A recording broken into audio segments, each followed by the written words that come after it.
We're planting salad, broccoli, probably spinach and tomato in both of these. And the thing is, we have two different lights here. We have one real grow light, and then we have one a shop light or something.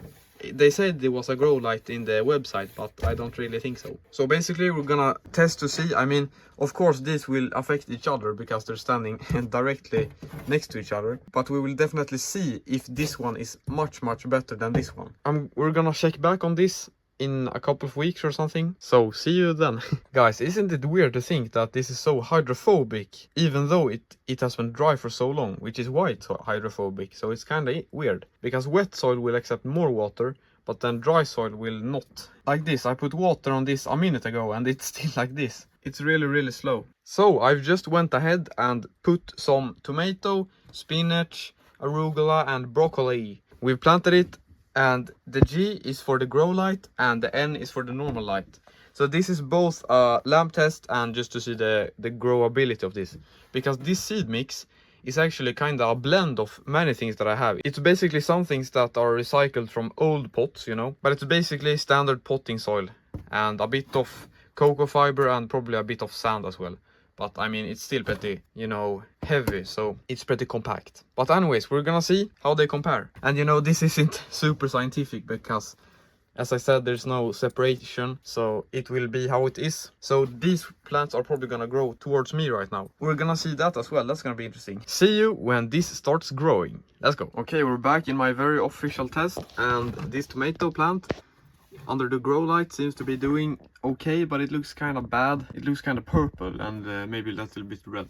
But these ones look even worse. They are more leggy as well. But that is very likely because this one is just not as strong as this one. But the spinach looks kind of the same under both lights. So that one hasn't happened much with. And it's still kind of leggy in the grow light one. And the broccoli, I should probably thin this out, only keep one, but this one is growing better than this one. But it still looks kind of bad, I don't know. There's a true leaf though, kind of leggy too. And the arugula has only come up in the normal grow light, but that probably hasn't something to do with the light. That has more to do with the fact that they are pretty hard to grow, because they're such small seeds. And by the way, I have these lights probably as close as possible, but they're still not touching, and if I do it any higher, it will probably be even more leggy. So we're gonna keep it like this. Here we are in the 12th of March, and I mean, honestly, these results are not that good. But that, I don't think it has so much to do with these lights. It has more to do with the fact that I haven't watered so consistently, so this is just dead. And it has probably been way too hot for the spinach, because it's already been sending out pollen. So that's crazy. But if we look at the tomato plant, for example, this one was under the normal light. It looks very weird, honestly. And the leaves don't look that healthy. But then this one doesn't look healthy either, but it looks different. And this one was too close, so it got burned by the light. Yeah, so this was under the grow light. And it is turning towards the center, while this one is not turning as much. So maybe the light intensity of these ones are pretty comparable. And then we had the arugula that didn't grow, and instead there are tons of springtails in this. But here we have some arugula. But yeah, this was just a test to see how it will compare. And I mean, I haven't separated these lights, that's the thing.